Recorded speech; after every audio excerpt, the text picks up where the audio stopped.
اور اس کی چھاپ پڑتی چلی جائے گی۔ اور پھر جب جب آپ علیہ الصلاۃ والسلام کو اپنے احساسات اور جذبات سے متعلقہ ان کو زبان سے پہ لانا ہوگا اور اس کا اظہار کرنا ہوگا، تو وہ وکیبری سے اور ڈکشنری سے جو کہ آپ علیہ الصلاۃ والسلام میں موجود ہے، الفاظ نکل نکل کر زبان پر آئیں گے، اور یوں جو احساسات اور جذبات ہیں ان کا اظہار اچھے اور فصیح و بلیغ لفظوں کے ذریعے سے ہوتا چلا جائے گا۔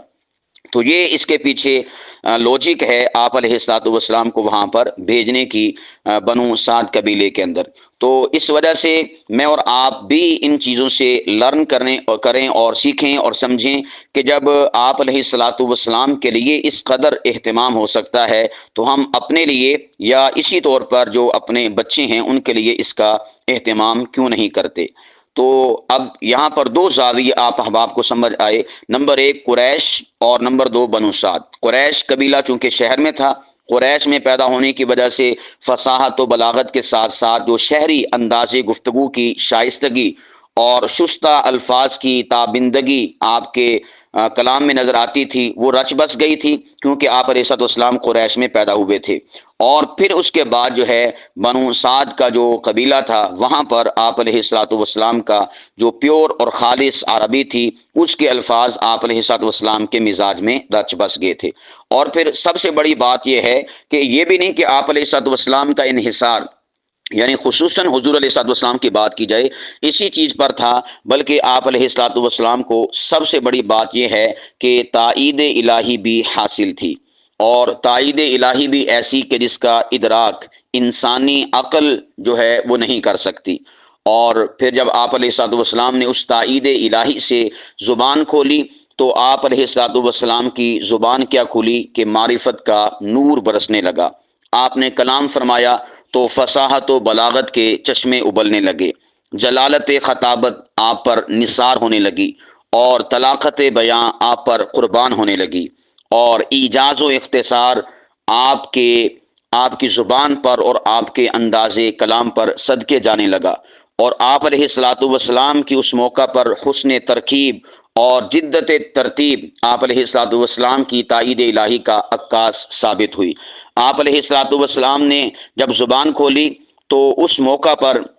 جو منتخب حروف اور موزوں الفاظ کسی بھی کلام کے ہوا کرتے ہیں، وہ آپ علیہ الصلوۃ والسلام کے غلام بن کر آپ کے سامنے ہاتھ باندھے کھڑے ہوئے محسوس ہوئے۔ خوش بیانی اور شگفتہ بیانی آپ علیہ الصلوۃ والسلام کی پھر کنیزیں بنی، اور حاشیہ برداری میں آپ کے پیچھے پیچھے چلا کرتی تھی۔ یہ اللہ پاک کی ذات نے حضور علیہ الصلوۃ والسلام کو اوصاف عطا فرمائے۔ اور پھر یہی وجہ ہے، اب یہ دو چیزیں تو ایک فزیکل لائف اور فزیکل دنیا سے متعلقہ ہے، ایک شے جس کو آپ علیہ الصلوۃ والسلام نے خود بیان فرمایا وہ ہے اوتیت بجوامع الکلم، کہ اللہ پاک کی ذات نے مجھے جامع کلمات عطا فرمائے ہیں۔ گویا کہ جامع کلمات حضور علیہ الصلوۃ والسلام نے جو اپنی خصوصیت ارشاد فرمائی، یہ اسی بات کی عکاسی کرتی ہے کہ حضور علیہ الصلوۃ والسلام کی زبان کو اللہ سبحانہ و تعالیٰ کی تائید بھی حاصل تھی، اور اللہ سبحانہ و تعالیٰ نے اسپیشل اور خصوصی طور پر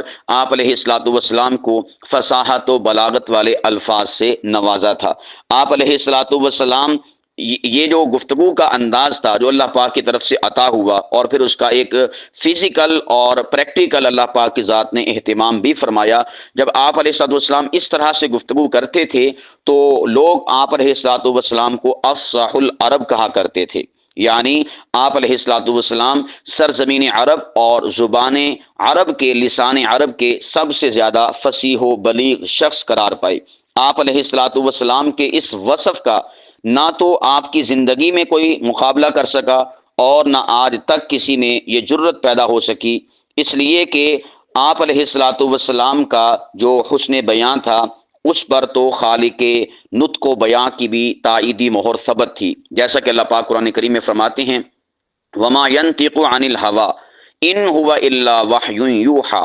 کہ یہ جو نبی محترم صلی اللہ علیہ وسلم کی ذات بابرکت ہیں، یہ اپنی خواہش نفس سے کچھ کہتے ہی نہیں ہیں، یہ اپنی زبان کو حرکت میں لاتے ہی نہیں ہیں، یہ اپنی خواہش نفس سے گفتگو فرماتے ہی نہیں ہیں، بلکہ جب جب اللہ سبحانہ و تعالیٰ کی ذات بابرکت چاہتے ہیں تب تب یہ گفتگو فرماتے ہیں۔ اب یہاں پر یہ دوسرا ایک موقع ہے کہ جس میں اللہ سبحانہ و تعالی نے اپنی قرآن پاک کے ذریعے سے تائید الہی کا جو ایک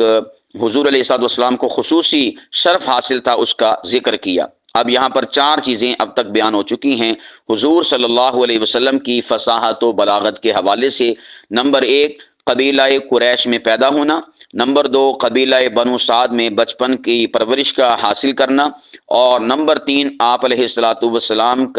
کی جو زبان ہے اس کے اوپر تائید خداوندی کا ہونا، جس کا ذکر پارہ نمبر 27 سورہ نجم رکوع نمبر 1 میں اللہ پاک فرماتے ہیں وما ينطق عن الهوى ان هو الا وحی یوحى۔ اور نمبر 4، رسول پاک صلی اللہ علیہ وسلم کا یہ فرمانا کہ اوتیت بجوامع الکلم، کہ مجھے جامع کلمات عطا فرمائے گے۔ اگر یہاں پر اس لفظ کو بھی دیکھا جائے، اس جملے کو بھی دیکھا جائے، تو یہ بھی جامع کلمات پر مشتمل ہے۔ یعنی ایک تو ہے کہ آپ علیہ الصلوۃ والسلام کا یہ بولا ہوا جملہ ہمیں جامع کلمات کی طرف اشارہ دیتا ہے۔ دوسرا یہ ہے کہ یہ جملہ خود جامع الفاظ پر مشتمل ہے اور جامع معانی پر مشتمل ہے۔ وہ کیسے کہ جب آپ علیہ الصلوۃ والسلام نے لفظ استعمال فرمایا اوتیت بجوامع الکلم، کہ مجھے جامع کلمات عطا فرمائے گے، تو جامع کا لفظ بتاتا ہے کہ میں خود جامع ہوں، یعنی اس میں فصاحت بھی ہے، اس میں بلاغت بھی ہے، اس میں قدرت کلام بھی ہے، اس میں ندرت کلام بھی ہے، اس میں شائستگی بھی ہے، اس میں شستگی بھی ہے، اور اس میں خطابت بھی ہے، اور اس میں ادبیت بھی ہے، اور اس میں سارے کے سارے کمالات جو کسی زبان کو حاصل ہو سکتے ہیں وہ لفظ جامع کے اندر موجود ہیں۔ سلاست بھی ہے، ملاحت بھی ہے، اور خوبصورت اور اسی طور پر حسن پر مبنی الفاظ کا انتخاب اور چناؤ بھی اس میں پایا جا رہا ہے۔ کس میں؟ لفظ جامع میں۔ ایک تو یہ پتہ بتاتا ہے کہ آپ علیہ الصلوۃ والسلام کو اللہ پاک کی ذات نے جامع کلمات عطا فرمائے، اور دوسرا لفظ جامع یہ بتاتا ہے کہ میں جامع ہوں، یعنی جو اوصاف اور محاسن کسی بھی کلام اور گفتگو کے ہو سکتے ہیں وہ سارے کے سارے اللہ پاک کی ذات نے حضور علیہ الصلوۃ والسلام کی زبان نبوت کو عطا فرمائے، آپ علیہ الصلوۃ والسلام کی لسان نبوت کو اللہ پاک کی ذات نے عطا فرمائے۔ تو اس لیے آپ صلی اللہ علیہ وسلم کے ساتھ تو یہ بھی چیزیں شامل اور داخل تھیں۔ اسی طرح بعض شخصیات ایسی بھی ہوا کرتی ہیں کہ اللہ پاک کی ذات یعنی وہ خود بھی اس کا اہتمام کرتے ہیں، یا ان کے لیے ان کے والدین یا اساتذہ اس کا اہتمام کرتے ہیں، لیکن اس کے ساتھ ساتھ اللہ پاک کی ذات انہیں کسی نہ کسی اس طرح کی تائید سے نواز بھی دیتا ہے۔ جیسا کہ ایک مشہور اور معروف نام ہے خطابت کا استعارہ حضرت آغا شورش کاشمیری رحمہ اللہ کی ذات بابرکت۔ وہ فرمایا کرتے تھے کہ جب میں گفتگو کے لیے لب کھولتا ہوں تو الفاظ میرے سامنے قطار باندھ کے کھڑے ہوتے ہیں، اور لفظ گویا کہ زبان حال سے کہہ رہے ہوتے ہیں کہ آپ اپنے احساسات اور جذبات کے اظہار کے لیے، اپنی فکر کے اظہار کے لیے ہمیں استعمال کر لیجئے، ہمیں استعمال کر لیجئے، ہمیں استعمال کر لیجئے۔ تو یہ فرماتے ہیں کہ پھر میں یعنی جس لفظ کو مناسب سمجھتا ہوں اس کو اٹھاتا ہوں، زبان پہ لاتا ہوں اور بول دیتا ہوں۔ تو اللہ پاک کی ذات نے ان کو یہ ملکہ عطا فرمایا۔ اور پھر اسی طرح یہ اسی لیے بعض لوگ کہتے ہیں کہ خطابت جو ہے یہ کسبی شے نہیں بلکہ وہبی شے ہے۔ وہبی سے مراد کہ اللہ پاک کی ذات کی عطا ہے، اور کسبی سے مراد ہوتا ہے کہ انسان خود ایفرٹ پٹ کرے اور خود سٹرگل کرے، خود محنت کرے، خود جد و جہد کرے اور خود سیکھے اور خود جو ہے لرن کرے، تو پھر انسان کو خطابت حاصل ہو جاتی ہے۔ تو میں کہا کرتا ہوں کہ خطابت جو ہے وہ دونوں چیزوں کو شامل اور داخل ہے، یعنی یہ وہبی بھی ہے اور یہ کسبی بھی ہے۔ تو اللہ پاک کی ذات نے ان دونوں چیزوں کے ساتھ ملا کر خطابت کو وجود بخشا ہے۔